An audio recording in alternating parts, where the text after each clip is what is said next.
Welcome to the Dating After Divorce podcast. I'm your host, Sade Curry, and I believe every divorced woman deserves a romantic relationship where she feels safe, loved, and cherished. You can create the most amazing life after divorce, and I will teach you how. Hello, my extraordinary friends. Welcome back to the Extraordinary Life and Dating After Divorce podcast. I'm Sade Curry. I am your host, and I am sort of excited to bring you this episode. It's one of those concepts and topics that comes up a lot in my coaching practice. I work with women who are in difficult marriages, women who are in the middle of divorce, who are thinking about divorce, who are fighting for custody, or who are trying to set boundaries with their exes, and women who are dating after divorce. And this pattern that I'm going to talk about today shows up in all of these situations. It also shows up in friendships, platonic friendships, family situations. I have experienced this particular pattern, and that's why I've dug into it so that we can understand what's happening. Like, not all of us are going to get a degree in psychology or a degree in neuroscience or a degree in neurobiology, but all of these things have been studied. There are names for these situations that cause such devastation in our lives. So that's why today we're talking about why you never see it coming. Why you keep being blindsided, even when the issue is completely predictable. And I don't say that to create shame, right? I think I have just been doing this work for so long. There is a tendency for me to make light of the problem because now that I am sort of quote unquote past it, I put that in quotes because, the pattern still shows up for me. I'm just able to catch it. I'm way more aware. And I'm willing to call myself out when I am doing things that I used to do, or I notice myself falling into a pattern. I'm not cured of my old patterns. I just see them and I'm like, yeah, we don't do that anymore, even though the urge may be there or the temptation may be there to do it. So please forgive me if I sometimes sound a little bit like casual about something that you might be feeling a lot of pain about in the moment. I'm just in a different place than I used to be. It's been 10 years since I got divorced, and those patterns were very painful at the time. I was a really big mess when I was going through all of these things. So it's okay for this to feel very painful. It's okay for it to feel messy and even shameful. The work is to move through that shame, to see the pattern, to embrace yourself with a lot of self-compassion, to move through it, to love yourself through it, and then to coach yourself or to get coached, to do the work to come out on the other side where it doesn't feel so sticky anymore. And you stop tripping over these patterns. You stop falling over them. You stop taking hits and taking losses and experiencing pain over and over and over again because of a pattern that is easily fixed. When I say easy, I mean like there is a name for it.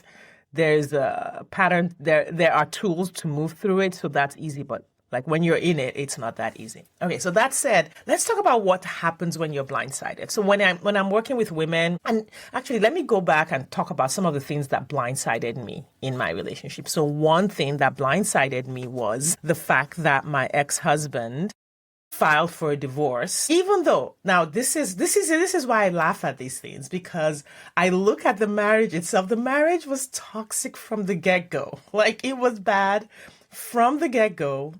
There were times of peace and there were times when things were calm, but overall it was just bad. It was just bad for 17 years and it was bad throughout the divorce process. But as bad as it was, when he filed for a divorce, I was blindsided. I was like, I can't believe he filed for a divorce. And then he also filed without telling me. And I was like, I can't believe he filed without telling me. Like, he could have just told me he wanted a divorce. Like, what's the big deal? And then he wanted full custody of the kids, even though like he never engaged with the kids, never talked to the kids. Every outing we went on, everything we did with the kids, the homeschooling, their education, the early college classes, everything. I was the one who had the vision. I was the one who did the research. I was the one who implemented. I was the one who drove the kids everywhere. I was the one who did all the medical appointments, all of their nutritional needs. Like, I did 100% of the parenting. Like 100% of the parenting. In fact, there'd be times when he would be in the basement, maybe working on something or, whatever it is he was doing. And I would be upstairs playing with the kids and he'd be like mad about it because we were making too much noise, So there was that pattern. But I was blindsided when he said he wanted full custody and I was a terrible parent and I should not be allowed anywhere near the kids. I was blindsided even though I knew deep down that this person was vengeful and mean and completely unreasonable. Like, I had seen him be completely unreasonable in so many situations.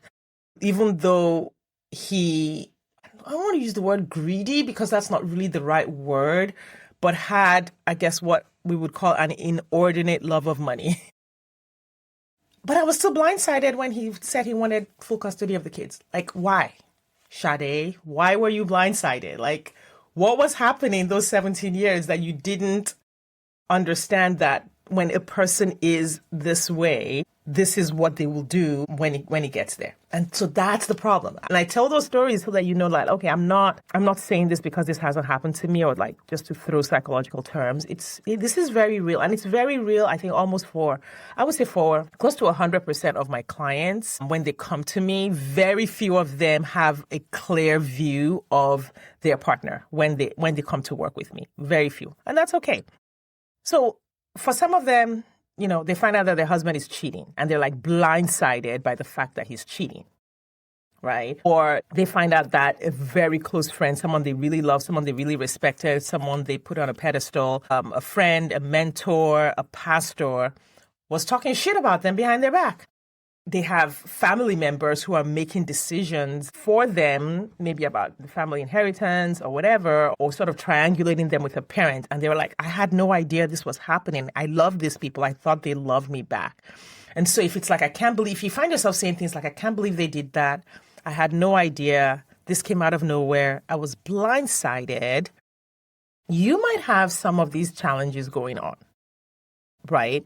It's interesting that the people that I work with, the women that I work with who have this challenge, also see themselves as being very good at reading people, right? They feel like they're very good at reading people and reading what they're thinking and what they're feeling and reading their emotions. And it's interesting, in some ways they are, right? Like, I don't know what an empath is per se, but I've heard the word empath used around some things like that. And people talking about people who are very attuned to other people's feelings and emotions and thoughts.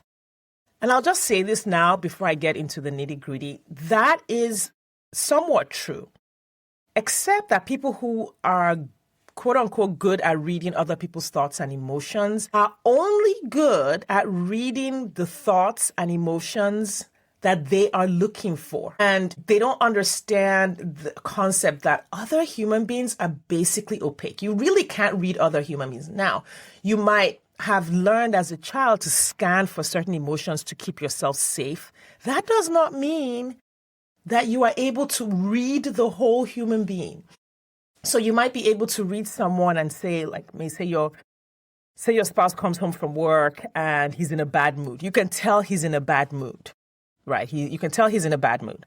And so you make sure you cook his favorite dinner. You make sure you get the kids to be really quiet and they go to bed early so that, nothing makes him mad and it doesn't turn into a whole incident. That may be accurate. You might be accurate about that. You might be watching for his moods, except you're only watching for the part of him that you know to look for that impacts the thing that you're trying to avoid. So you only look at one thing. The fact that he's in a bad mood doesn't tell you that he's also cheating on you and his girlfriend was not available for whatever it is he wanted, and that's why he's in a bad mood. Does that make sense? Like, you might be able to read something, and so many of us women are good at this. We've like we know the facial expressions and the tension, and so we walk on eggshells, but it's such a tiny sliver of what might be happening. So I was good at doing my magic. I was good at sort of arranging the family routine so that there could be peace. But I couldn't read that my ex for 6 months had been planning the divorce and setting me up to basically lose everything and was moving money and all of those things. I had no idea, even though I had an idea about some things. Right. So it's not that you're bad at reading. No, actually it is that we're bad at reading the people. But it doesn't mean that we don't read people accurately in certain situations.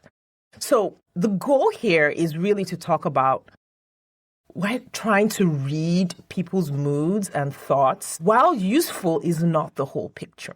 So I'm not trying to say don't pick up on situational awareness, which we'll talk about down the road too. If something looks weird, it probably is, right? But that's not all you need. Often we're trying to read people's minds and so we ignore their actions. We're trying to read their minds, even though maybe reading their mind takes us 3 months and lots of hours of what does this mean? What does this mean? What does this mean? And then there's a whole bucket full of actions that we could look at. Well, all these actions mean this other thing, but we ignore all of that. So when we're dating, as long as the guy is smiling and he's happy to go on a date with us, we're good. But then we miss the fact that he never picks up the check or he, or whatever other signs there may be. We miss all of that. This is not because you're naive, although there is some level of emotional immaturity to it, or because we're too trusting, even though we do end up trusting too much because of this. And it's definitely not because you're stupid. You are not stupid. This has nothing to do with a level of intelligence or a level of street smarts. It's just a skill that you haven't developed. It's just something you don't know. And we just don't know what we don't know. So let's talk about the 3 concepts in psychology that can be helpful if you are someone who finds yourself constantly blindsided. If you find yourself in court, your ex is filing all of these motions and you're oh my God, I can't believe he filed that motion. I can't believe he accused me of that. Well, what has he accused you of over the years? What makes you think he wouldn't just continue what he's been continuing? There's a phrase I like to use with my clients, especially the ones who are either married to or in the process of divorcing someone who has narcissistic behaviors, which is that narcissists are easy. They predictably unpredictable. They're going to do unpredictable things, but those things are unpredictable just because you wouldn't do them. But if you actually sat down and looked at the pattern of this person that you've been married to, and you know them best, if you actually sat down rationally, objectively, and looked at the pattern, it's so easy to predict what the narcissist is going to do. You might not like it. It might feel a little overwhelming to see, oh my God, he's actually going to try to destroy me. But you can predict it. And what better way to be prepared than to learn how to, in a sense, predict the unpredictable, because you're looking at hard data, you're looking at patterns of behavior versus trying to read minds in the moment. So here are 3 concepts that can help you. I'm just going to touch on them briefly. Feel free to Google them. They're all over the internet. The first is called theory of mind. And as children, we develop this right around 4 years old.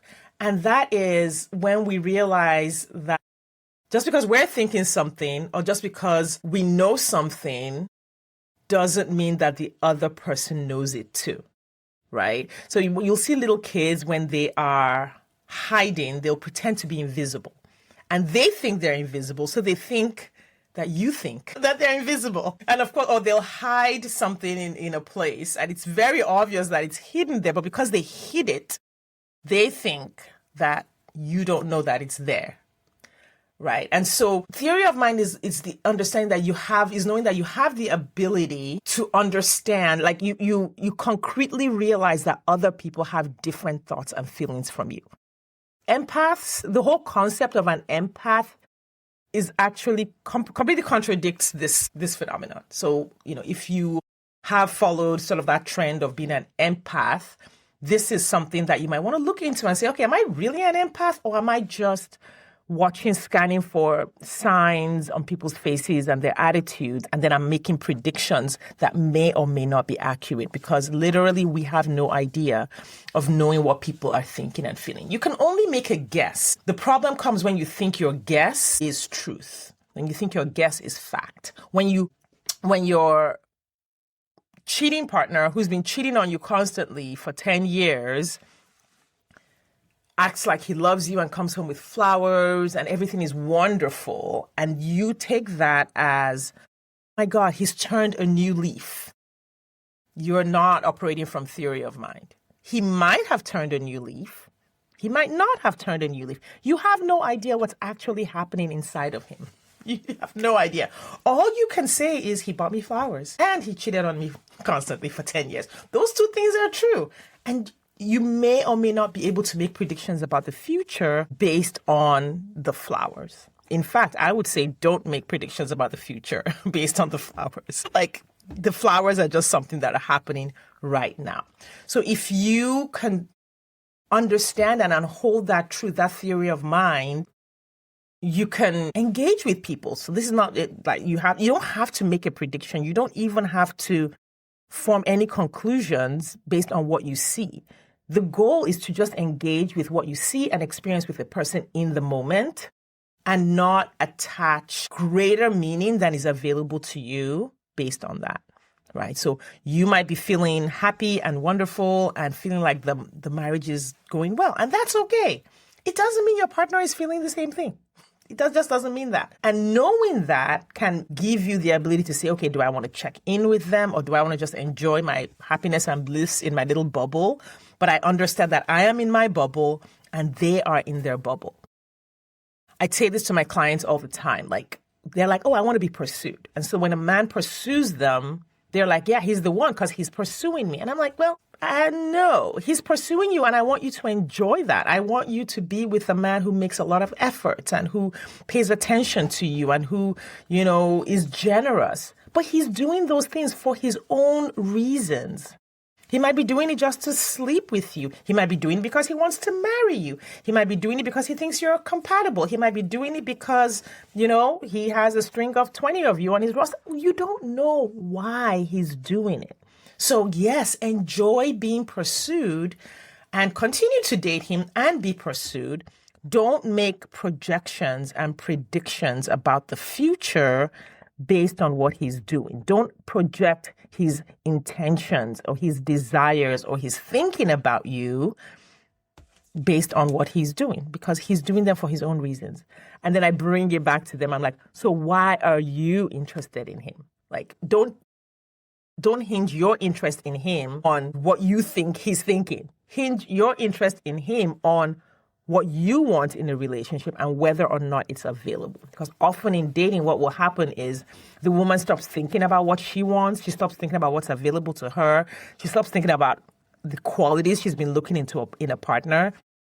And she hinges all of her interest in him on the fact that he's interested in her. And I know that sounded a little convoluted, but it's something that happens all of the time. Why are you interested in this guy? And sometimes when we drill down to it, they're interested in him because he's interested in them. And there's just been so much scarcity. They just haven't had a good date in such a long time. They're just happy to have someone interested in them that they stop looking at all of the other tangibles and intangibles that they want. So that's theory of mind. We don't know why people do what they do. What's available is what they're doing and how that impacts us and what we want to do about that. I'm just going to do a little aside on this. Sometimes people will harm you and then they expect you to not get upset because they had good intentions. That is also a problem of the theory of mind. Think about this. A skill that we develop age 4. You have adults in their 20s, 30s, 40s, 50s, 60s, 70s, just literally unable to apply it appropriately. They think that because they had good intentions in their own theory of mind, valid, this should not be a problem for you. This should not be a problem for you because I had good intentions.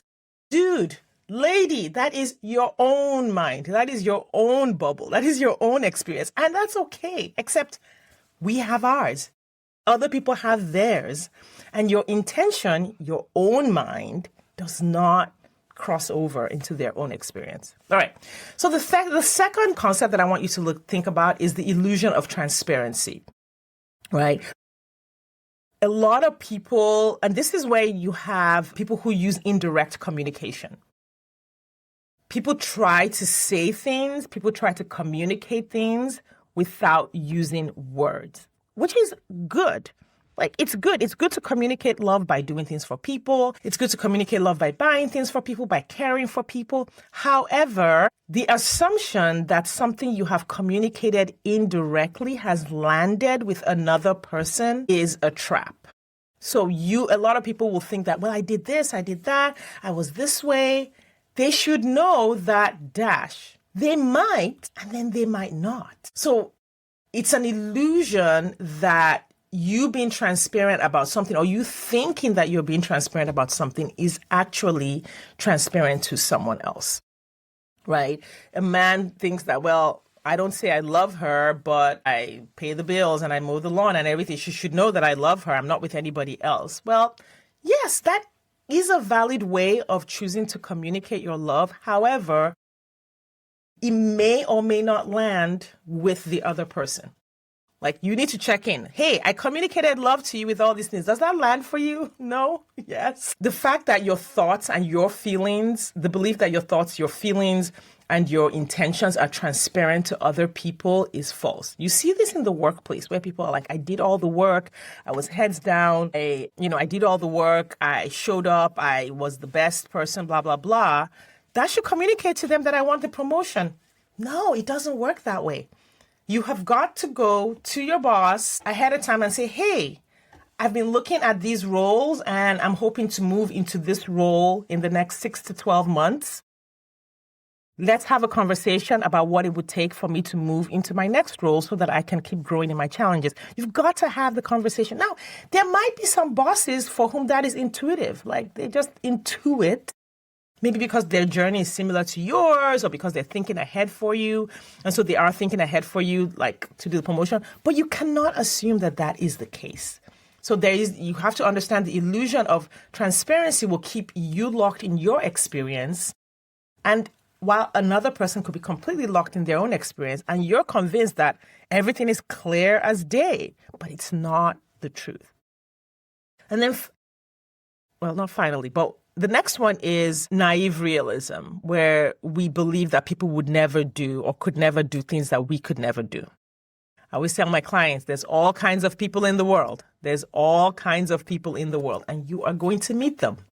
You cannot assume that people are like you. That is naive realism. That is actually like not real. It's not a real thing. It's not a real thing. And women get conditioned into this, the nice girl, the good girl, the agreeable person, the give people the benefit of the doubt, the don't be judgmental. A lot of the religious conditioning can cause you to have a very high level of naive realism.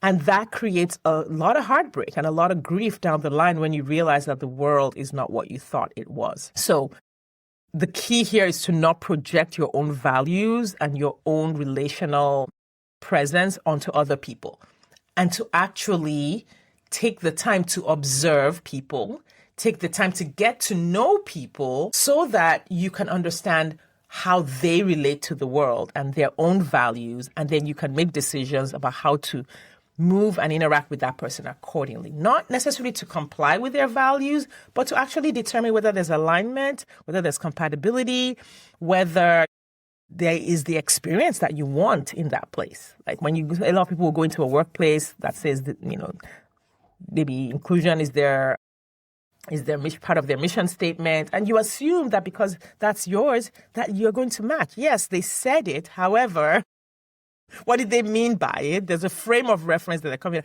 And do they do that in action?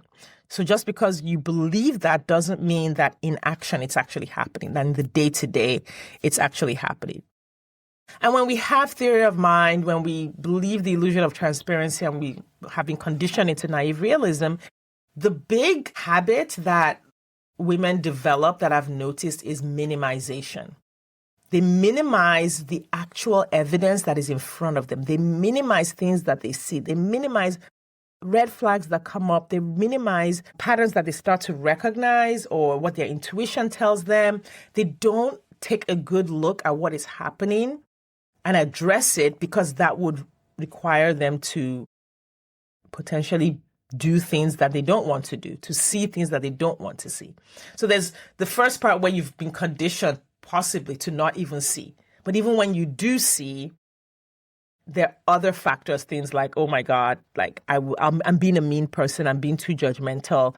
I would have to leave the relationship. I would have to do something about this. I don't want to have to set boundaries. All of those things that can cause us to minimize. We don't want to own our reality or look closer, right? Because we don't want to do something about it. And I get that, because for a lot of women, there's just so much emotional labor. There's just so much, poor treatment from their partner that they're holding so much together. They don't even have the time to dig deeper. They don't have the time. They don't have the bandwidth. Maybe they're caring for the kids, or you're caring for, multiple children. If you have children with special needs, you're running them, you're doing school runs, you're talking to the teachers, you're dealing with their medical appointments while working, all of those things. So when your partner is scrolling in a weird way on his phone and that raises a red flag, I get it. You might just want to minimize that in the moment and just whatever, move on, because there's a kid throwing a tantrum who doesn't want to go to bed, and you've got to deal with that in the moment. However, that situation doesn't mean that what you are experiencing or seeing in that moment isn't going to have an effect in the future, that it isn't going to turn into something that you are still going to have to deal with. So minimizing it and ignoring it is still not the answer. Avoiding it is not the answer. But let's just say, if you are experiencing any of the things that I've talked about today, just give yourself some self-compassion. You didn't create the world that we're in, and the societal systems that we're in that have made all of these things necessary. You didn't create your conditioning. If you were a kid who was the truth teller in your family and you got labeled too much, dramatic, troublemaker, all those things, it makes sense that right now you've just really trained yourself not to call things out, because you got into way too much trouble as a young person for calling things out. You got punished. You got excluded, right? People didn't like you because you called things out that you saw. And so that makes sense. Just really not blaming or shaming yourself for being this person now. There's a reason that you are this person now. You're not doing it to be stupid or weird or whatever. These are all coping mechanisms for this insane world that we find ourselves in, right? You might be over functioning because your partner is too passive. Your partner just will let everyone and everything in your family fall apart if you don't hold it together. So you don't have the time to do this. It makes sense that you haven't wanted to take a look at it, or you're just keeping the peace. There's been way too much conflict. You might have grown up with conflict. Conflict escalates and gets out of hand. So you're just I just don't want any trouble. Of course, that makes sense. It makes sense that you don't want to raise a ruckus that might be harmful to your children, or your partner might harm you. However, you don't also have to let things keep building up, because they are building up. They are building up. The goal is to say, how do I safely take a look at what's really happening in my relationship? How do I safely make space to think about this, to look at the signs, to correct my own thinking and my own patterns of ignoring things, to deal with that? That alone is work. Opening your body and your experience to feelings of anxiety or grief or dread that might come up. Just opening that up is a little bit of a process so that you can safely and calmly and still function in your life while taking a look at these things. So the goal is to walk through it and process these things safely, not to just throw caution to the wind. These patterns have taken decades to build up. You're going to take it doesn't take decades to unwind them, but you do need to do it consciously and thoughtfully. And so if that's something you would like support with, for sure, definitely reach out to me. My link will be in the show notes or in the bio if you're seeing this on social media. And we can do a free consultation where I can sort of show you how you can start to do that work to open up yourself so that you can know what you know. It's another thing I tell my clients, let's know what we know. What are the things that we know? What are the things that we don't know? You don't have to build things on what you don't know, but allow yourself to sort of know what you know about your situation and your life, because you are the adult in your life. You are the boss now. You're a big girl that you have to handle your own stuff. All right. If you find yourself constantly blindsided in any relationship, in any friendship, family relationship, date, in your marriage or during the divorce, reach out to me. Let's do a free consultation call. Let's talk about your next steps in unwinding some of these challenges. All right. Thank you for your time and attention today. I appreciate you guys hanging in there with me for a little deep dive into psychology today. I'll see you on the next episode.